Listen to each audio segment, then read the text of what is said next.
gentlemen, welcome back to the H+H Sports Podcast. It's been a little minute. We've been doing this a lot during the off season, but the season is right around the corner. We got 3 weeks left. There's an NFL game on tomorrow as we're recording. It's the Hall of Fame game, but it's a football game being played.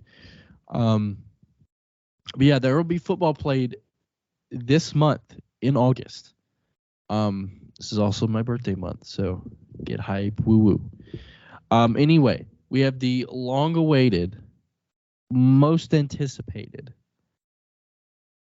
SEC standings predictions. These are the last standings predictions we're doing for college football. And we have some other things planned as well. But right now, all we're talking about is the SEC standings predictions. Last year got scrutiny for having teams in certain positions, as many do. We won't talk about the team I had in a certain place. No, see, what I get most... Okay, I'm just going to be transparent here. The team I get most crap for is obviously Florida, because I was most high on Florida the whole year. But people don't remember, I had Texas A&M finishing third behind Alabama and Georgia. But nobody cares about that. I was high on Georgia the entire year because they were my little Cinderella team. Dude, the high I had after the week 1 Florida win, dude, I thought I was the man. Turns out it was all white noise. Anyway, SEC standings predictions. We're doing it like we did last time with the Big Ten, where we would have the West, our West team, and then our East team. Final year for that. Thankfully. And then we just go up from there. Yeah, this should be very, very interesting. The SEC, as always, is loaded. Unlimited talent. Let's be honest. This is the only conference that matters in college football. Yeah, it's a ton of turnover here in the SEC. A lot of new coaches, a lot of new players.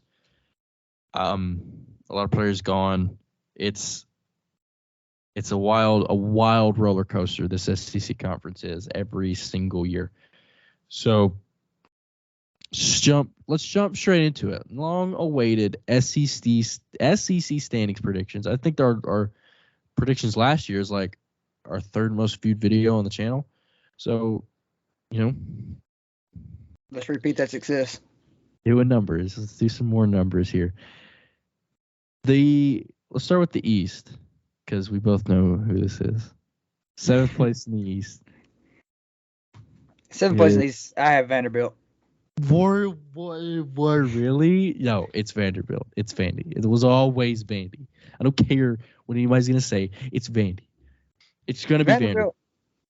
Put them in the American. Clark Lee has this program trending in the right direction, I think. Coming off a 5-7 year, I have them at they 5. They had some wins. They had some wins at the end of the year. I have them at 5-7 again. Who did they beat? They beat Kentucky and Florida at the end of the year. They fall to the bottom of the conference because all their wins that I have them at are non-conference. So I have them at 1-7. I have them at 4-8, 0-8 outside of conference.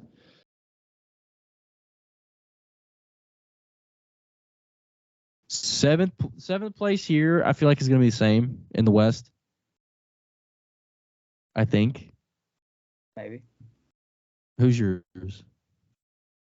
7th place in the West, I have Auburn. I do as well. I have them at 6-6. So I have them at 6-6 too. The West is gonna. I think I got every team in the West making a bowl game because the West is loaded. I mean, yeah, it's like this every year. The East is kind of weak and the West is loaded. I mean, I had a small suspicion you might have put A&M here. No, but Auburn. During the offseason, they bring in Hugh Freeze from Liberty, former SEC coach, coaching Ole Miss. I said this in the offseason. I don't think Hugh Freeze is going to be any better for the Tigers than what Gus Malzahn was. I just don't think he will be. I think it's just going to be the same story. But Auburn, they did have a fruitful offseason. They bring in 11 guys back from last year. They bring in 12 transfers, which is a top 5 transfer class. They bring in guys like Avery Jones from Eastern Carolina, Caleb Burton from, I think, Ohio State. And they bring in like a late transfer in Peyton Thorne from Michigan State. And they lose guys in the draft like Derek Hall, Tank Bixby, and their kicker, Anders Carlson. A lot of turnover for Auburn, which isn't something they're very used to. They did bring in the 8th class in the conference and then the top 20 class in the entire country. Like Hugh Freeze is going to attract guys. Like he's a good coach. Right. It's just I just don't think he's going to be any better than like a consistent 8-4, 9-3 at his best. Just like Gus Malzahn was. Number 6 in the East, I think we both have here. It may not. Is it Missouri? You're going to hate me. You have Florida, don't you? I have Florida here. Okay. I only have them one spot above. I have Florida here at 3-9. Well, okay. Florida at 3-9. I have Florida at 3-9. You have them winning 3 games? I just think Florida lost a lot. And I don't believe in Graham Mertz as a quarterback. I'm sorry. I don't either. But I'm sorry. He struggled at Wisconsin, and now he's coming to the SEC, and they have a whip of a schedule. They do. But they did bring in some SEC talent, though. They brought in some guys. Yeah. They brought in some talent. I think they'll win 3 games, bro. That's crazy. I have Missouri here. Just you keep going on your. Yeah, I think quarterback play is a lot of it. Now they do have a great running back room. Don't get me wrong. So I don't know. I don't like Graham Mertz. I don't love Graham Mertz as the quarterback of Florida. Yeah, Graham Mertz is pretty abysmal. He's not great. He didn't, really have many opportunities to shine at Wisconsin because now this team under Paul Chryst, it was a very pro style offense at Wisconsin. So Mertz didn't really have the opportunity to do much. I mean, I look at Utah, Tennessee, Georgia, and Florida State, and probably LSU as for sure losses. At least 5, right? And then they play like South Carolina. They play Kentucky. They play at South Carolina, at Kentucky. Yeah. I think I had them beat McNeese, Vanderbilt, and maybe Missouri. I don't know. There was 1-7 in conference is what I had them at. I don't remember who I had them beaten, but wow, I thought you're gonna kill me. Yes, your guys, but I got them at 3-9. I mean, they were last year, but now I gotta pick a new. My team this year is gonna be Penn State for sure. It's got to be now. It's got to be. I know. But this is where I have Missouri. I have both Missouri and Florida at 5 and 7. I have Missouri at 5 in my. Now Missouri is an interesting team. They do better at bringing talent in than Vanderbilt does, but it's really hard for them to just consistently they'll consistently get in bowl games like 8, 7, 6 wins. Like they could do that. It's just hard for them to just get over the hump recently. They did bring back 14 guys from last year. They only bring in 9 transfers, but they did bring in a huge piece of Theo Weiss from Oklahoma. He was a really top rated receiver. Cameron Johnson from Houston, and then they did lose a big receiver in Dominic Lovett to Georgia. One of their O linemen that transferred in just transferred back out. I don't remember who it was, but I saw it on Twitter or something, or X. Saw it on X. On X. You say Twitter, I'll punch you in the face next time you say X. They did what's crazy to me is that the second to last recruiting wise in the SEC is number 34 in the country. The SEC is so hard to gauge, man, because it's like you see this, right? You're like, oh, Missouri had the second to last class recruiting in their conference.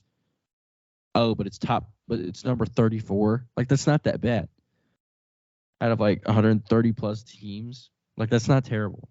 Another thing I'll say about Florida, not to cut you off, I'm just not completely sold on Billy Napier yet. I mean, he was there for 1 year. Yeah, I know.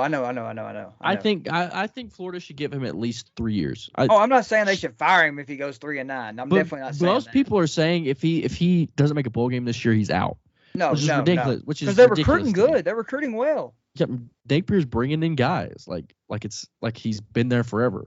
So the transfer portal has ruined coaches' shelf life. For real. I haven't said this on camera yet, but my thought process has been to what Florida State for Norvell is what Florida should do for Billy Napier. Give him at least 3 years. And if he hasn't done anything by year 4, he should go. And then Norvell had his breakout year in the 4th year. So I think that's what they should do with Billy Napier. But Florida is such a historically winning program that I don't know if they have the patience for that. Like I don't want to compare him to Dan Mullen because Dan Mullen was just this otherworldly, like terrible, what are you doing type of idiot. So he didn't recruit in season. Like that will always bug me. What are you doing? Like what? You want to hear a crazy stat? Let's see right here. Florida has scored in an NCAA record 436 consecutive games. That is insane. It's like 40 years. Last time they were shut out was 1988. That's crazy. See, Dan Mullen hasn't gotten shut out, or Billy Napier hasn't gotten shut out yet. That's an insane stat. So keep him. Anyway, back to my Missouri talk. Yeah, Missouri, I think they'll be 5-7 again. It's just, I think they could make a bowl game. It's just the way I see it now. I don't see them, beating the teams above them. I don't know. I think they probably could beat Kentucky. They probably could. I don't know. I just got to see it. They made a bowl game last year after I had said that they were going to be bad. But just, if they do it again, I'll probably be higher on Missouri from here on out. But I just need to see it. You mean Florida?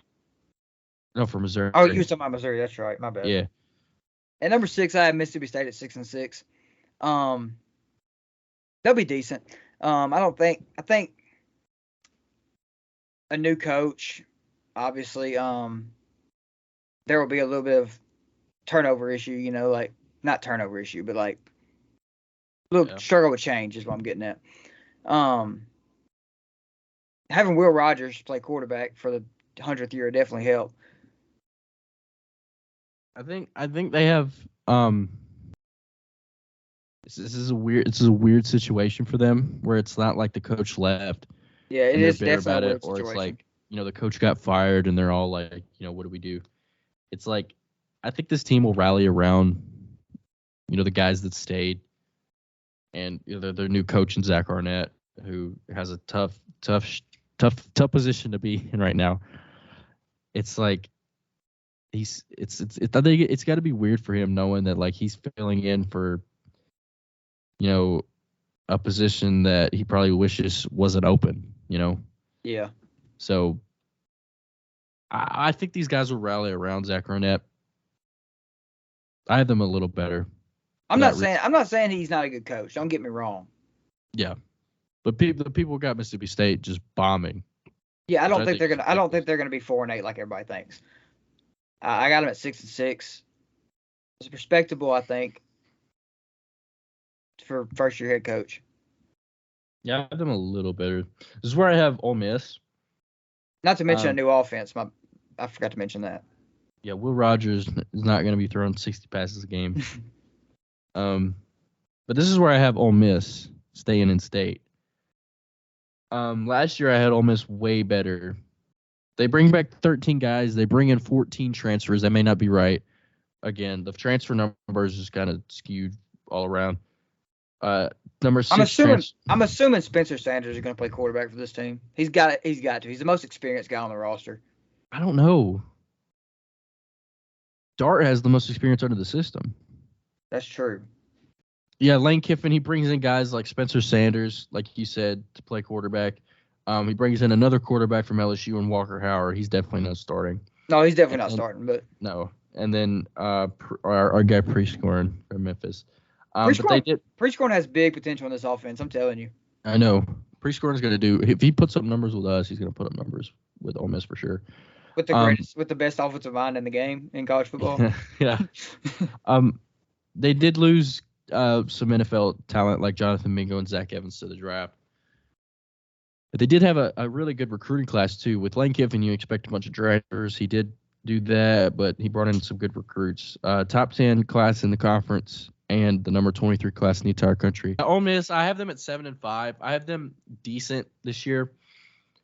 It's just, what are they going to do at quarterback? I think that's the biggest question. Who's going to start at quarterback? Right now, I think it's going to be Dart because, like I said earlier, he has the most experience in the system. I don't know. I think right now it's still open competition. To be honest, I don't. But I think whoever plays quarterback, the main guy is going to be Judkins at running back. Yeah. It's just they're going to play off him, and whoever plays best off of what Judkins can do, I probably will play quarterback. But I think right now it's going to be Dart. Either way, Sanders Dart, it doesn't really move the needle for me. I just have them winning 7 games. They may win more because it's Lane Kiffin, but right now I just have them at 7-5. 5 for the East. Like I said earlier, this is where I have Florida. Now, obviously, I'm not as high as I was last year on Florida. Kind of back down to earth a little bit. I was high on Anthony Richardson. I thought he was going to be like a Heisman candidate without how much flashes he showed in 2021. But obviously that didn't come to fruition. But Florida was all right. They made a bowl game. They did bring back 10 guys from the year before. They bring in 10 transfers. They had the 16th best transfer class this year. And they did bring in, like you said earlier, they did bring in Graham Mertz from Wisconsin, and they brought in R.J. Moten from Michigan. And they did lose a lot of guys to the draft, like Osiris Torrance, Finchell Miller, and Justin Shorter, who's a big recruit. But Billy Napier's bringing in talent, man. He's bringing in the 5th best class in the SEC, and he brought back 13th best class in the entire country. Florida is Florida. They're going to get guys, whoever's the head coach, unless you're Dan Mullen. What is Florida going to be like without Anthony Richardson, right? We only saw 1 year of Anthony Richardson, 1 year starting. But that offense was so catered around him and so catered around the running game. Like, what is this team going to be with Graham Mertz? I have no idea. Graham Mertz is weird. He's one of the worst quarterbacks in the country based off of his Wisconsin tape. So I think that's a safe assumption. And you bring him to Florida, who's got a run-first offense. I don't know how this year's going to work out. Travis Etienne or what's his name? It's Etienne. I know it's Travis Etienne's brother, but what's his first name? Trevor Etienne. It's Trevor. Yeah, Travis and Trevor. That's easy to remember. Yeah, Trevor Etienne is a baller in the backfield, so like they'll feed off of him. But I don't know. I have them winning 5 games. They may make a bowl game like they did last year. They may win a game that I don't think they'll win. I just think they'll do the 5-7. I just the SEC is the weirdest conference to just guess off of because it's like we have no idea. Like we could have teams like LSU last year just win 10 games.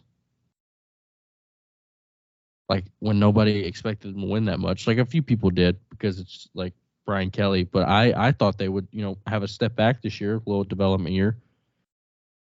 All these new faces, this new coach, this new system.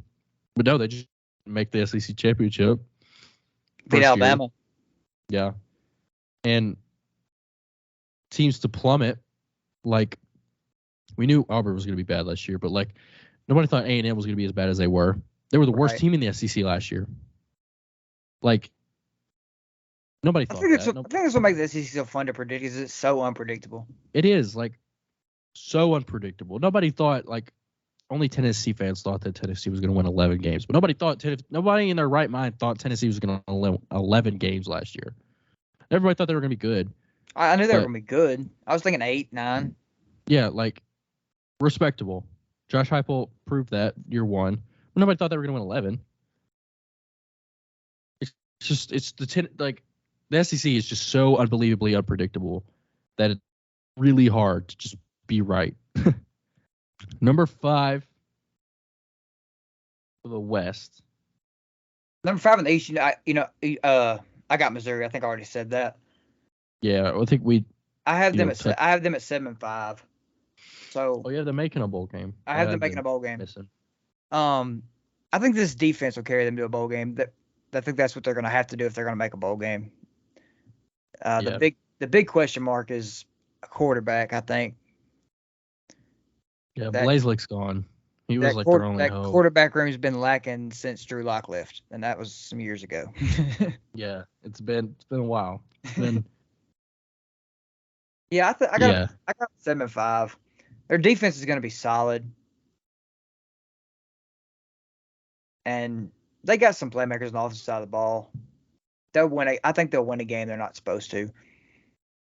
Maybe. Or 2. Nothing too crazy. I got them at 7-5. 3-5 in conference. Number 5 in the West. Who do you have here? Number 5 in the West, I have Arkansas at 7-5. Okay. Explain. This team, I don't know. I just think teams are better. And they have. I mean, they don't have too tough of a schedule, but KJ Jefferson's obviously the best part on the team. Yeah, I think they have the best backfield in the conference. It's just they probably do. But like teams figure that out. Like Arkansas's like they don't have much outside of that. I think Arkansas is the most one-dimensional football team. It's really hard to explain. It's really hard to explain why I have Arkansas here, but I just think the teams above them are better. Are going to finish better. Yeah, Arkansas is going to play hard. Arkansas is going to, I picked Arkansas high last year. They're going to play smash mouth football. They're going to dominate time of possession. They're going to do all these things to beat you down. It's just you can only do so much with that in today's game. It's like teams figure that out. And smash mouth football is becoming a thing of the past. Yeah, it's unfortunately. Sometimes it's cool to you get used to it as a Titans fan. But sometimes it's like, dude, do something else. like mix it up. Raheem Sanders could do that. Like Pittman has shown that he could do that. He can mix it up. And like in that Ole Miss game, like I brought that up a lot on the podcast. But in 2021, that Ole Miss game, where they both scored 50+ points and then went to overtime, like the offense was deep in their bag in that game. They scored so many points. Now against Ole Miss, it's nothing to write home about. But like Pittman has shown that he can get deep in his offensive bag. Sometimes he just refuses it and relies too much, and that's like too much on the running game, and that's kind of what points to his downfall. But he does have the personnel to do that, and I don't blame him. But you got to mix it up. But he did lose his best receiver in the offseason. So I'll let you touch on Arkansas. I didn't mean to butt in. No, you're good. You're good.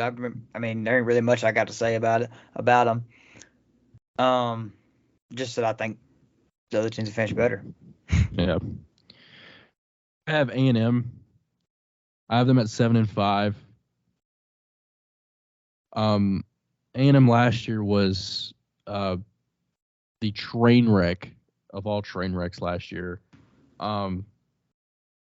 They coming off the greatest recruiting class ever, and they stink the bed. They just do really bad. But it's hard to do super well when your team is full of freshmen and you barely have guys with experience on the team. But I think a year removed of that, and Jimbo Fisher being the good coach that he's proven to be, I think A&M will find their footing a little bit this season, at least a little bit, and go 7-5. As long as Jimbo Fisher's there, A&M's going to bring in guys, whether it's transfers. They bring back 15 guys from the year prior. They only bring in 7 transfers, but they were decent transfers, as it was a top 25 transfer class in the country. They bring in guys like Sam McCall from Florida State, Tony Grimes from North Carolina, but they did lose a couple of big hitters in the draft. They lost Devon Achane and Antonio Johnson last year and they did lose one of their big recruits last year in Denver Harris to LSU, which is really, really big.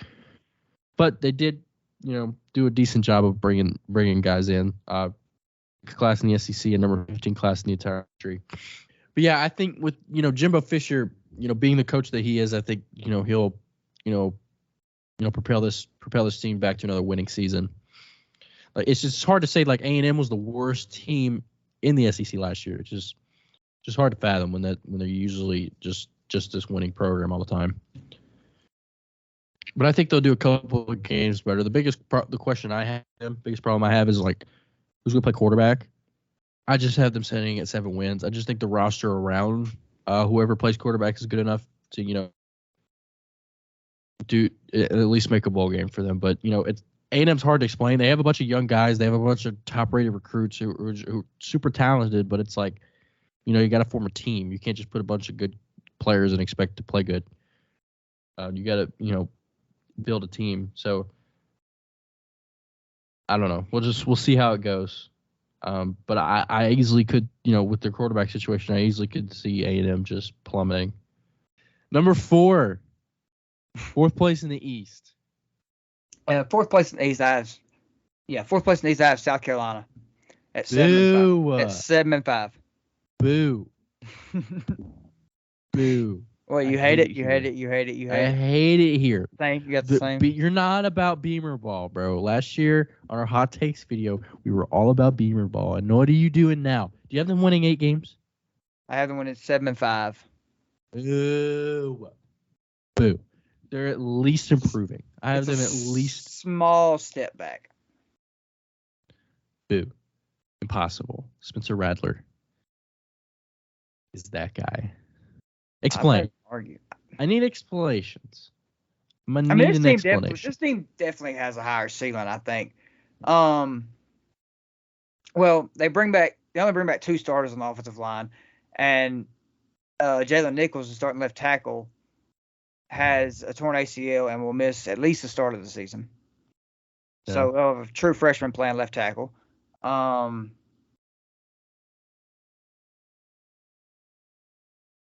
I still think, as bad as it is, I still think I need to see more from Spencer Rattler. He's too inconsistent to me.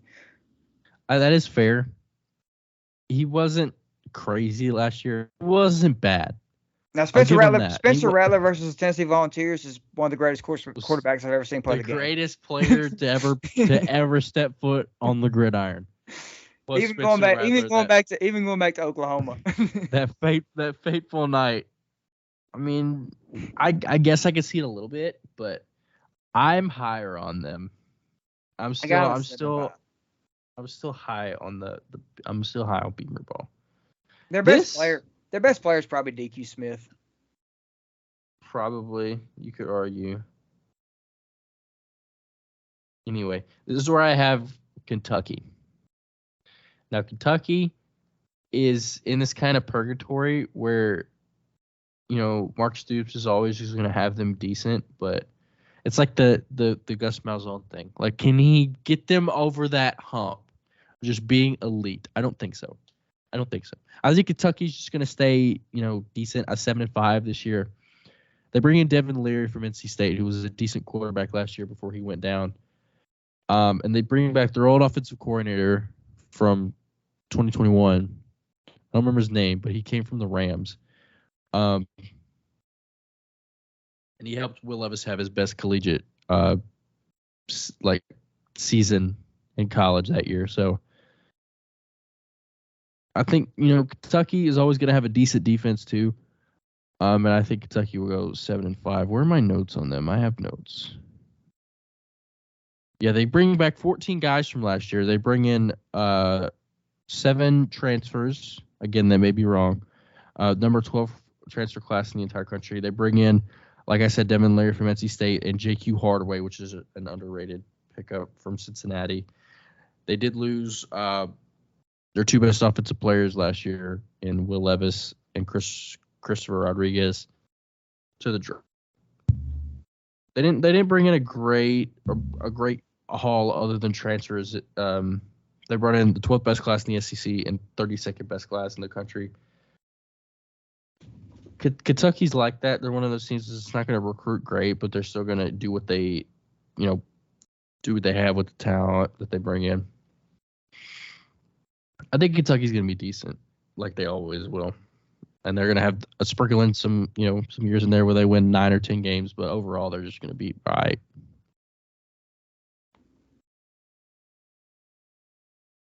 Number 4 in the west side. Number 4. Number 4 in the West, I have Ole Miss 7-5. You got a lot of 7-5 teams. I do have a lot of 7-5 teams.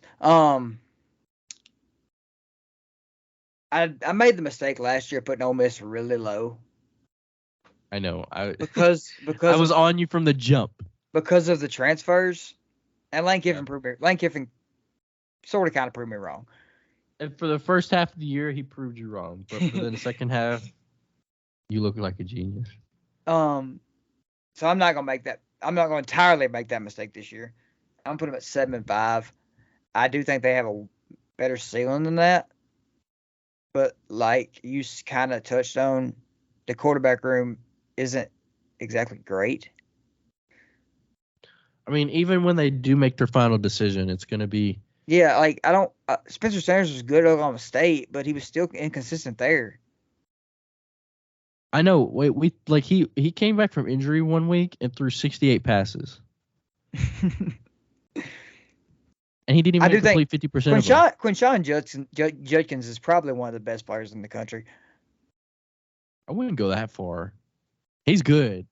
I wouldn't say he's just this elite player yet. He just got a lot of goal line touches. I don't know. He's pretty good. He is pretty good, but that's why he has so many touchdowns. He just got the ball every time at the goal line. I got him at 7-5. At number 4 in the West. This is where I have Arkansas. So I think we flipped Arkansas and Ole Miss. Either way. Yeah, we did. This is where I have Arkansas. I have Ole Miss. The only reason Ole Miss is above Arkansas for me is because it's a tiebreaker. Ole Miss beats Arkansas for me. Okay. Because it's in Oxford. That's the only reason. Sam Pittman has proven to be a good coach in the SEC. He's been very consistent since he's been named head coach of Arkansas. They only bring back 8 guys from last year, but they did bring in a good transfer class, number 11 overall in the country. They bring in Jaheim Singletary from Georgia and Anthony Booker from Maryland, but they lost a lot of key guys last year. They lost so many good guys. They lost Drew Sanders to the draft. They lost arguably their best offensive player in Jalen Catalon to Texas. Just huge. I thought that was a backbreaking for Arkansas, and they lost their one of their best offensive players, like Charles Jackson, to Baylor. They bring in the 9th best class in the SEC, and they bring in the 22nd best class overall in the country. I think you still having KJ Jefferson is huge, and you still having Raheem Sanders is huge. Like I said, that's the best backfield in the conference, in my opinion. So I think they're going to do a lot with that, but I think I have them winning 8-4, winning 8 games. I think, to me, that's their ceiling. To me, just maybe not, maybe 9 or 10, but I think 8 wins is where they'll sit at. Like I said, there's only so much you can do with just, Jefferson and Sanders, where you got to have, a whole team, and them losing as many players as they did is going to show this year a little bit, at least. Especially in the SEC. Top 3 for each conference. In the East, I'm guessing this is where you have Kentucky, right? Yeah, I have Kentucky here. Okay. I think one reason is my favorite move Kentucky made, I think, is bringing back Liam Cohen. The OC. The guy that made Will Levis look like a top 5 quarterback, a top 5 Yeah. NFL prospect. If he'd have been there last year, Will Levis probably would have went top 5. Maybe. But Will Levis also lost a lot of like help on offense too. Like he lost his best offensive lineman and his best weapon. Like that's true. Will Levis was gonna decline last year. His play calling was terrible. Like Will Levis had no help last year. for his credit. I think Devin Leary really fits in a pro scheme offense. They bring back the same receiving core. And I got them 8-4. I do think they have a little bit of a higher ceiling, and they also have a lower floor too. So this could go either way for them. Like they said, like I said earlier, under Mark Stoops, it's the same situation with Auburn. Like you can only do so much when he's your coach. Like he hasn't proven that he could take that next step. So that's just where we're gonna have him. It's just like at that tier. This is where I have Tennessee. I have them at 9-3, so a good record. But they got a little tiebreaker loss against somebody. Tennessee, man, as much as I hate them with everything that I have, they're a good team. I can't argue that. They're a good team. Milton is going to have a heck of a year. He's probably going to be the darling of college football at some point in the year just because of his rocket arm and the system he plays in. They bring back 13 guys from an 11-win team. I'm going to tell you what. Joe Milton could throw the ball from my house to your house, but he couldn't hit my laptop in front of me. He could throw the ball far. He just won't. He won't get you the ball. They bring in 9 transfers. They bring in guys agree, but I do agree. I say that to say Joe Milton has tremendous potential this year. Yeah, he has. I think the sky's the limit for him. If it can click. He has all the physical tools. He's built like a tank, and he has the arm talent. Can he just put it all together? But that like Tennessee lost a lot of guys in the offseason. So they did bring in guys like Dante Thornton from Oregon and Keenan Peely from BYU, which are key acquisitions. They lost some huge hitters in the draft. They lost Darnell Wright, Hendon Hooker, Jalen Hyatt, Cedric Tillman. Speaking of Darnell Wright, let's talk about that. Byron Young. Let's talk about Darnell Wright for a second. Just to name a few. It is insane that he did the wide receiver workouts. Bro,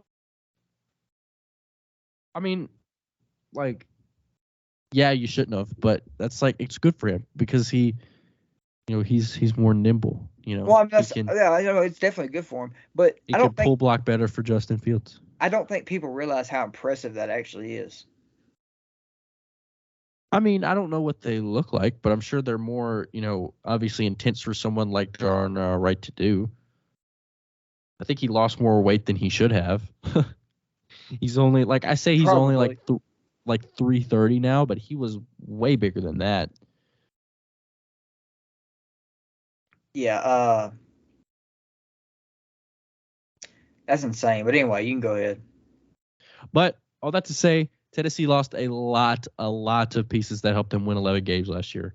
Cedric Tillman was hurt most of his time the last 2 seasons, but he was a key contributor. Jalen Hyatt, Biletnikoff winner.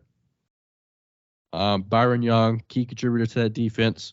Yeah, even with them losing all these guys, they did bring in, a decent amount of guys back. Josh Heupel has shown that he can hang with these teams in the SEC.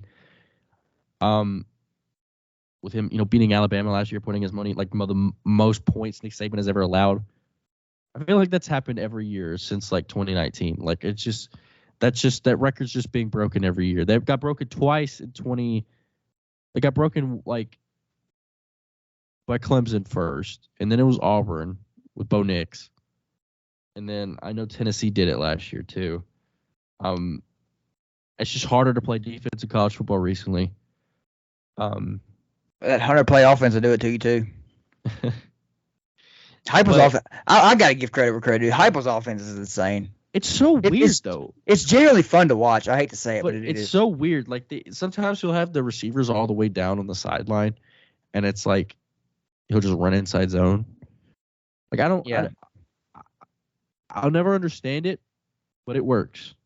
And his schemes are so crazy. Like Jalen Hyatt was so open so much in the Alabama game. I know, but like you didn't hear Jalen Hyatt's name until that game. He had 5 touchdowns. Are you kidding me? He was so open every time. That is crazy. Credit where credit's due, man. But yeah, Heupel, I have them winning 9 games, which is good. And the SEC is good. Like, for what Tennessee's been the past half decade before Heupel got there, I think as a Tennessee fan, you'll take that. I certainly would take that. Yeah, Tennessee, top 3 in the East, finishing 9-3. It's respectable. Respectable.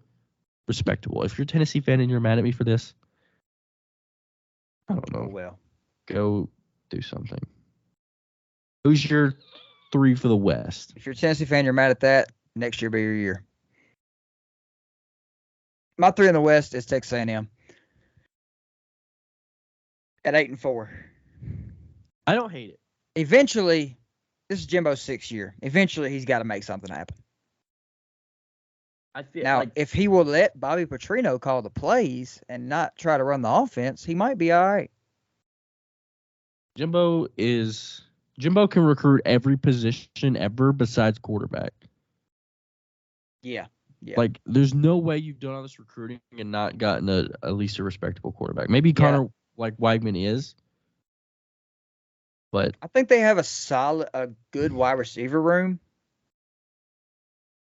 and they're gonna have a good defense. We know that. And I just think they just can't lose games like to Appalachian State. They just can't. You can't do that. Yeah, I think a big game to watch is Miami week 2. It's not. I promise you it's not. Don't. Okay, if we're going off last year, then the game to watch will be UL Monroe in week 3. They might lose that one. No, it's Miami A&M week 2 should be a decent little game. Didn't they play Miami last year too? They did. Is it this is like a home for home thing? Yeah, I think it was like a 10-3 ball game or something. I don't know. It's a high scoring game. I can tell you what the score was. It was 17-9. Oh wow, absolute barn burner for A&M. A&M won that game 17-9. It's just, man, you will not catch me watching a Miami, probably not an A&M, damn sure not an Iowa game this year. Not at all. Hey, speaking of, I got to talk about this since you said something about it. Did you see about the Iowa kicker? Yeah, he's betting on games. He's betting the over. He bet the under in the Iowa State game. Oh, a couple years ago? No, like this last year. No, it might have been a couple years ago. 2021, I think. But listen, this is crazy. This is not a coincidence. It can't be. So, with 30 seconds left in the game, the score Iowa was up 27. Did he bet the under? Yeah, 27-17. Iowa was up. The over under was 45. That 27-17 is 44. Yeah. He missed a field goal with 30 seconds left in the game. This is not a coincidence. Bro was trying to get that bag. said, Coach, I know. Let me get my reps in. Bro, I got 50K riding on this game, Coach. Coach, we're already up 10. Why I need to make this one for? Coach, why you say I got? Coach, you said I can miss this field goal so I can hit my over or my under. Dude, that's when they were good too. That's the year they like won 10 games. There's a lot of Iowa players getting in trouble for betting on games though. So yeah, like this just recent like players betting on their own teams thing is kind of like weird. Like, bro, Ridley was the first to get smoked for it, and then a lot of guys recently. Like I think it's stupid. Got. I think it's stupid that they suspend players for betting on other sports at NFL facilities. I think that's crazy. That's off topic, but I think it's crazy. Yeah, it may be like it's illegal in their state kind of thing. I don't know. No, they're not allowed to bet on anything inside the inside the NFL facility. Like, they're not allowed to bet on basketball. Like, why can't Derrick Henry place a bet on LeBron's over at the Titans facility? What's that? I don't know. Like, you should be there practicing, my boy. Getting them 5-year-old reps in. How many 5-year-olds would it take to tackle Derrick Henry? I don't know. Over all under. Of them. All of them. Every single one. Over under 200. Every single 5-year-old that the world has to offer. At least that. There's a TikTok. Yeah, you said A&M was your 3 for the West? A&M's my 3 for the West at 8-4. This is where I have Mississippi State. I'm a little high. I just think Elijah's about to love you. Mississippi State, I have them going 9-3, right? It's about like the program history. They haven't not made a bowl game in a while, right? And they're coming off 9 wins last year. I know this team will rally around losing Mike Leach. I know this, like, I'm not like a Mississippi State fan. I'm not like a homer to them or anything. It just feels like this type of team, like, they're filled with veterans. They're filled with guys that played with Mike Leach. And I think they're just going to do the thing. They're going to win 9 games. They're going to be a really good football team. I think they'll be similar to how they were with Dan Mullen before he left for Florida. Maybe not as run heavy as that. But Zach Arnett's a defensive guy. I don't know. The team will be different for sure. It's not going to be as pass heavy as it was with Mike Leach. I don't think any offense ever will be as pass heavy as Mike Leach was, but I think Mississippi State's still going to be pretty respectable. I think they'll go 9 wins back to back. Top two. Okay, I'm just going to go out and jump here. Obviously, this is like process of elimination. This is where I have South Carolina. Now, I only have them going 9-3, right? But I have them as the tiebreaker over Tennessee. South Carolina, I am on the Beamer ball train, okay? I just think they improve over last year, man. They win 8 games last year. They 2 crazy upsets to end the regular season last year over Tennessee and over Clemson. I think they ride high off of that, man. I think they take that momentum that they finished last year off and they bring it into this year. And they win 9 games. First time since Clowney was there, I think. They do the thing. They bring in a top 20 recruiting class in the nation. They bring back 10 guys from last year. They still have Radler. But they did lose a lot of good defenders in the draft. I think their defense will kind of, the defense. If anything's going to be their downfall, it's going to be their defense, and that's what's been the story for them recently. But I think South Carolina, man, I'm high on them. I have them going 9-3. Spencer Radler has a respectable year this year. At number 2, I have Tennessee at 10-2. I had a little bit of feeling that you were going to say Georgia here. A little bit of feeling. No. Just because of their quarterback situation. No. I wouldn't hate you if you'd said that though. Like, Nobody knows what their quarterback's going to be. You Nobody know why? knows what their quarterback's gonna You do. know why I didn't do that? Because I said that last year. I said Georgia's defense isn't going to be as good, and their offense is going to have to step up. I fell for this last year, and I was completely wrong. I mean, Georgia has lost never been so the only many people the last 2 only years, other man. time I was more wrong than that is when I said South Carolina was going to beat Georgia. At least you didn't say they were going to kill him, because if you said that, man. Anyway,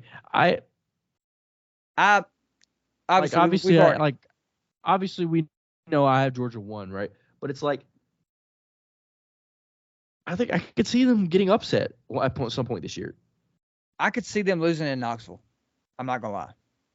Like, that could be a loss. I can understand that, but it's like, I could see them losing. Like, let me look at their schedule again. Like, I could see them losing a game that they just shouldn't lose. Like, I could to Auburn on the road. That could be a loss. That's probably too early in the season. They could lose to Florida in Jacksonville, and they could easily lose to Tennessee.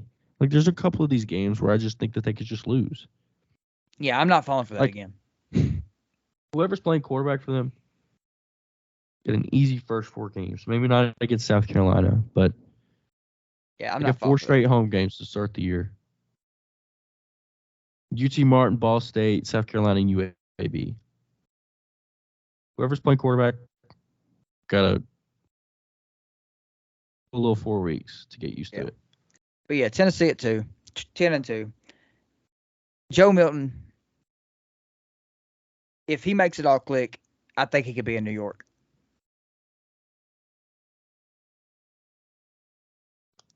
If Stetson Bennett could be in New York, Joe Milton definitely can. They got a pretty solid running back room. They pretty much, I think, reload at wide receiver. I think so. I think they do. They still have Jabari Small. Yeah, they still got Jabari. They still got Jabari Small. Brew McCoy's still there. Brew. They bring in Dante Thornton from Oregon.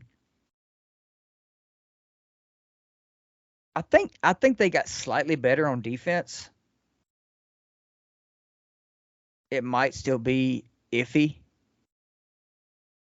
but they're going to score outrageous amount of points. So, yeah, they'll probably be the number 1 scoring offense in the SEC again this year. Yeah, it's not Alabama. And they bring back 3 guys off the offensive line. Obviously, Darnell Wright's going to be huge to replace, but this team, you could convince me this team. I wouldn't just be mad. I wouldn't just hate it if you said this team could go undefeated. I would. I wouldn't hate it. Like, just I'm not saying I think they will. I'm saying I wouldn't just hate it.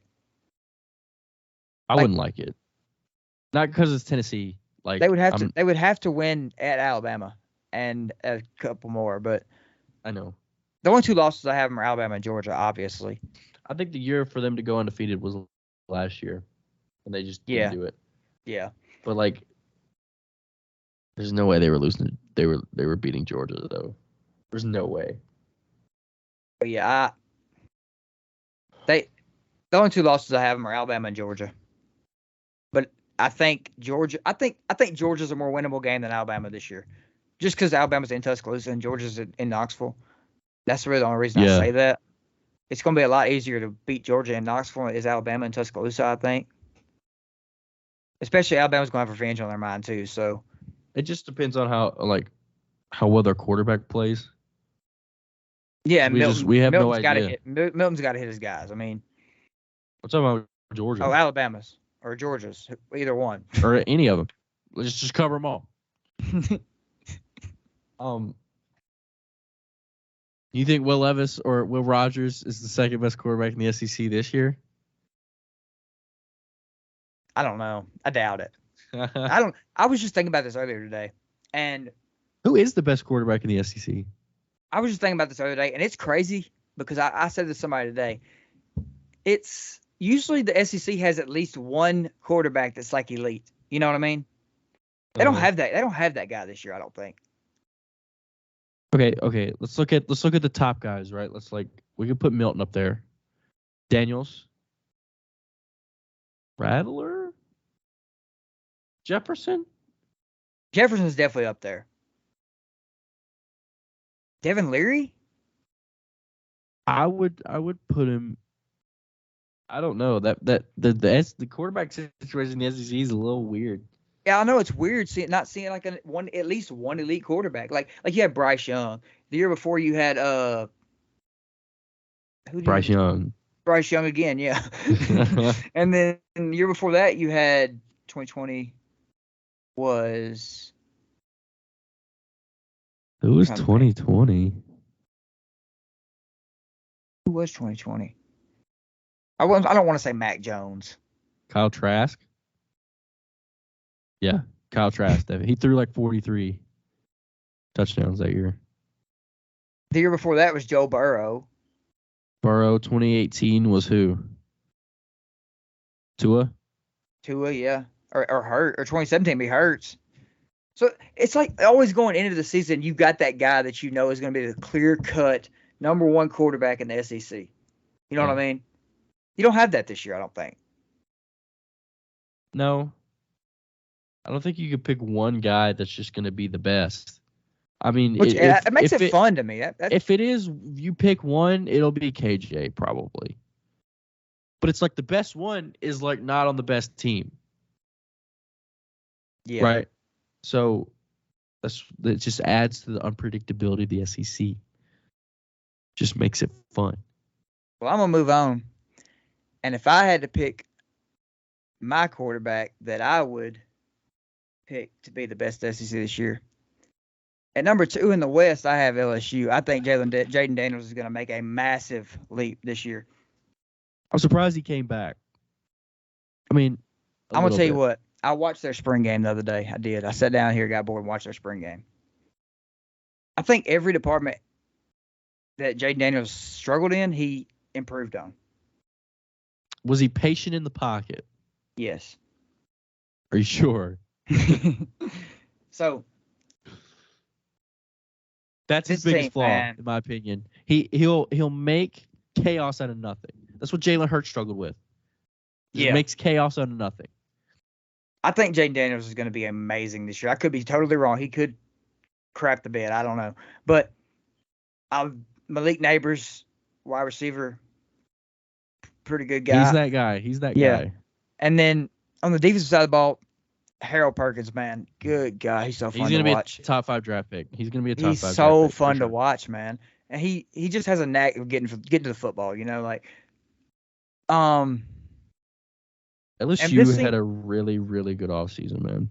This team, they bring in the number 1 transfer portal class in the country.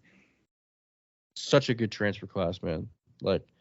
It's not like they lost so many guys either. Like, they bring in a lot of guys back. Do I have I wish I had my standings from last year. I definitely had them a little worse. I want to know what I predicted them as last year, but I don't know. They bring back 13 guys from last year. They bring in the number 1 transfer class, like we mentioned before. We picked them way low last year. They over exceeded like crazy. Like, I'm so excited to watch them play Florida State week 1. That's going to be the game of week 1. Not to mention on the defense side of the ball, Mason Smith, who we only got to see like a half of last season. I know. But Denver Harris coming in from A&M is big. They bring in a sneaky transfer in Zy Alexander from Southeastern Louisiana. But they lose guys like B.J. Ojolari and Keyshawn Butte to the draft. And they lost Walker Howard, but who cares? He wasn't going to play. They brought in the 6th best class in the entire country, number 3 in the SEC. Like I said this last year, Brian Kelly, one of the more underrated recruiters in the entire country. He's going to bring guys in. This is not something that I'm doubting. You could convince me this team can win the SEC West. I have them beating Alabama this year. You can convince me this team can make the college football playoff. If they could last year, they definitely can this year. They didn't lose too many guys. They lost a few, but they didn't lose too many. They didn't lose any big guys, I don't think. I mean, B.J. Ojulari is probably the biggest name that they lost. Yeah. And, like, I have them beating Alabama this year. I think it's at home. And they got Omar Spates from Oregon State to replace him. That's a pretty good replacement, I think. Oh, they play Alabama on the road. They played Alabama at home last year. Yeah. But I have them beating Alabama again. And I don't know. I think I had that's Alabama's only loss for me. I still have Alabama winning the West. But who else do I have LSU losing to? I have them losing to Alabama and Florida State. I have A&M in the last week. I have them losing to. Like they did last year. Yeah, I really like LSU. No, I have Arkansas and A&M as their two losses. And I have them beating Alabama. I did see where Brian Kelly was asked about competing for a championship, and he said he thought they were still a year away or whatever. I don't know how much to read into that. I think it's more like trying to downplay the expectations that's been set. They didn't have any last year. If you're an LSU fan, maybe a little bit, but from everybody else on the outside, they didn't have any. I didn't have any expectation for LSU also last year. On campus, you got extra pressure because now the women's basketball teams don't want a championship, the baseball teams don't want a championship. Now football season rolls around, and look, now all eyes are on you. Yeah, like LSU's been championship city the past few months, and yeah, the football team's got expectations now. I do think he probably is right. They probably are a couple years away, or a year away at least. And I said this last year. I'm thinking of 3 or 4 years, LSU is going to compete for a national title. They still need some depth. Under Brian Kelly. They still need more depth. That's what really hurt them last year in some games, I think. Yeah, Butte was struggling. Yeah. And Malik Neighbors wasn't getting the football. It was just Jaden Daniels running. That's why he's not patient in the pocket. He just makes chaos out of nothing. If his first read isn't open, he's out of the pocket. He's great. He's great outside the pocket. Another thing I want to point out about LSU. I think this is very notable. 5 of their last 6 games are in Baton Rouge. Yeah, that's you'd rather have that down the stretch than you would to start the year like Georgia. And if you look at the first half of their schedule, it's not like they play just crazy comp. You know what I'm saying?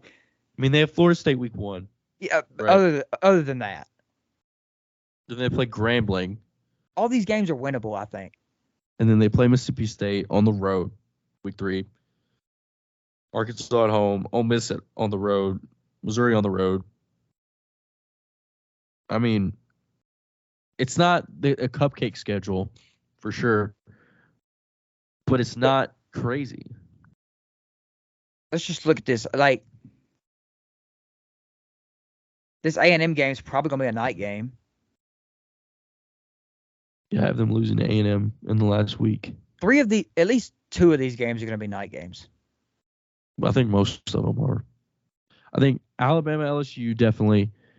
Maybe Florida, LSU, depending on how. I'm talking about night game in Death Valley, because they're not. I'm not picking against LSU in Death Valley at night. LSU Auburn might be.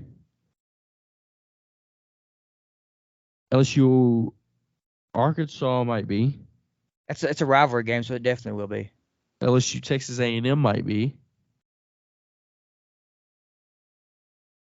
And then I'm telling you, 5 of the last 6 being at home really is something to watch on the schedule. It's a Tennessee type schedule from last year. All their big games are at home. Except for Alabama. Yeah. But Alabama, or Tennessee had Georgia on the road last year. It's that one game, the prove it game that they put on the schedule. Yep. So I got LSU losing to Florida State and Alabama, going 7-1 in conference play. I have them losing 2 games in conference, but I still have them going 10-2, just to 2 conference opponents. But yeah, I love Harold Perkins, and that's LSU's going to be good. LSU's going to be really good. If they could do what they did last year with that team, LSU's going to be good this year.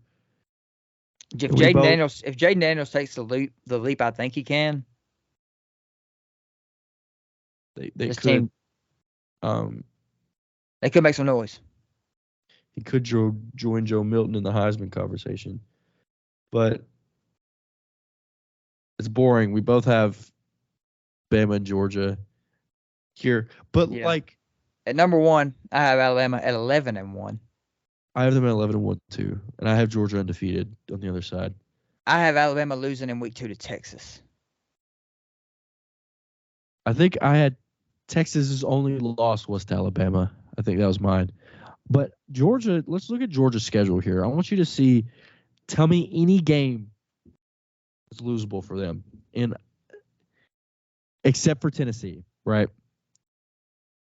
First 4 weeks here are at home.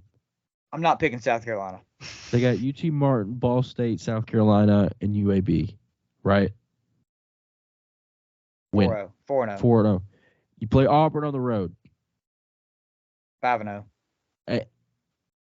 This could be a trap game. With this, Kentucky this could is be a like trap the game. longest rivalry in college football right now. This happened in 21. Kentucky gave them a game in 21 when last time they was at Kentucky. I'm talking about Auburn. Oh, my bad. Auburn is kind of a trap game, in my opinion. I know it's only week 5. Well, they don't play at Kentucky either. I'm an idiot. Their first road game of the year is at Auburn, and this is like the longest rivalry in college football right now. Like, Auburn's not great right now. But Hugh Freeze is gonna beat a team he's not supposed to.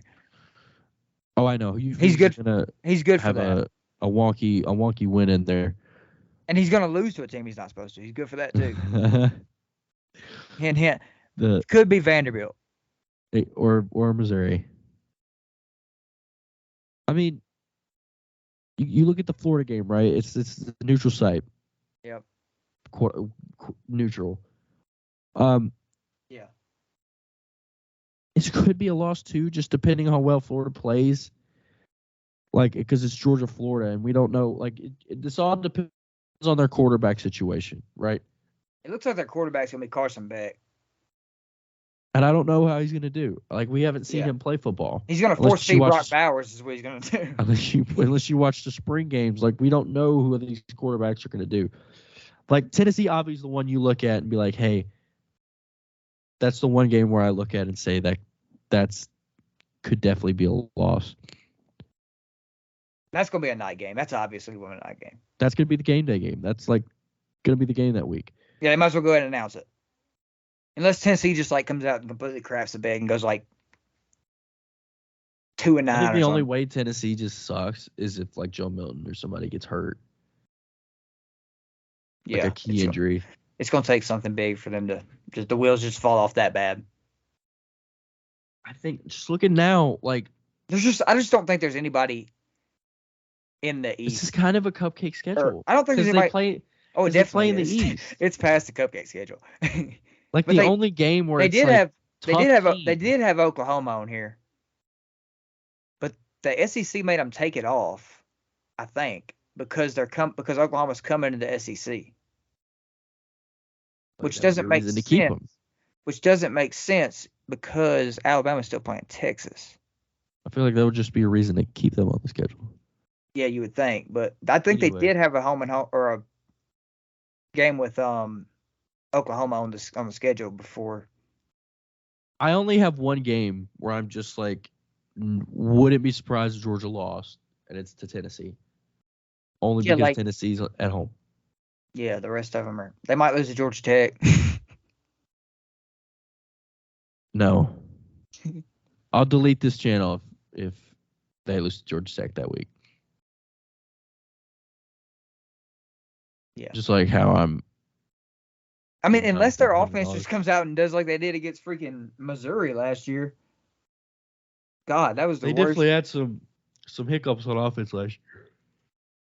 But they've been like that the past, like that's been the recipe for them the past 2 years. Like if they struggle on offense, their defense is gonna just bail them out and they'll eventually wake up. But I don't know. We just got to see how Carson Beck plays this year, or whoever starts at quarterback. This team, and they've lost. I know they'll probably reload on it, but they've lost a lot in the past 2 years. They on lost so many guys, bro, especially in 21. They lost so many guys. And what they did, and what they didn't lose in 21, they lost in 22. They lost everyone else last year. But like they lost Stetson, Kenny McIntosh. They lost their wide receiver room got way better too. Yeah, but they still have McConkey, right? They brought in Dominic Levitt. They brought in Ra Thomas. And they brought in Isaiah Reeves. A.D. Mitchell is gone. Who's been a playoff hero for them the past few years. But other than that, man, I think Georgia's gonna be fine as long as their quarterback plays well, which I think he'd be put in a decision to do so. Yeah, I mean, having Brock Bowers at tight end is a pretty good safety valve, I think. Yeah, he's all right. He's cool. I just hate, I know I was saying, it's boring we have Alabama and Georgia, but, who else are we going to put at the top? I almost, my first ones, I ain't going to lie, when I first did these, before I redid them, I had LSU and Tennessee in the championship game. That would be so fun. Just straight parody. But then I looked at it again, and I was like, man, I can't submit this. That would be fun, though. See Tennessee and LSU play for the SEC fun. Title. That's such a good matchup. Do they play each other in the regular season? No, they did last year. I know they did last year. LSU got there. I was there. But we did. That's gonna be such a good game. If they played this year, that would be such a good game. Yeah, it'd be in Knoxville. That, ladies and gentlemen, was our SEC standings predictions. Leave your gripes, snarks, remarks, conundrums in the comments below. We can't wait to see them on how every pick we made was wrong and how your favorite team is going to do better than what this other person's favorite team is going to do. Let us know. That's why we're making these predictions. This is what we're here for. We don't know exactly what episode we're going to do next week. We're probably most likely going to start the NFL standings predictions next week. NFL right around the corner as well as college football. It starts I think a week after college football starts, 2 weeks. Either way, football in general is right around the corner. We got a game, I think tonight, as this is being uploaded, but tomorrow as we're recording, Hall of Fame game comes on, and then before you know it, the actual season's going to start. So we hope you guys enjoyed listening to this episode. Follow us on Spotify, follow us on Apple Podcasts. We are wherever you guys get your podcasts, and please subscribe to the YouTube channel, and turn on post notifications so you guys never ever miss when we upload a podcast episode. And we will see you guys next week.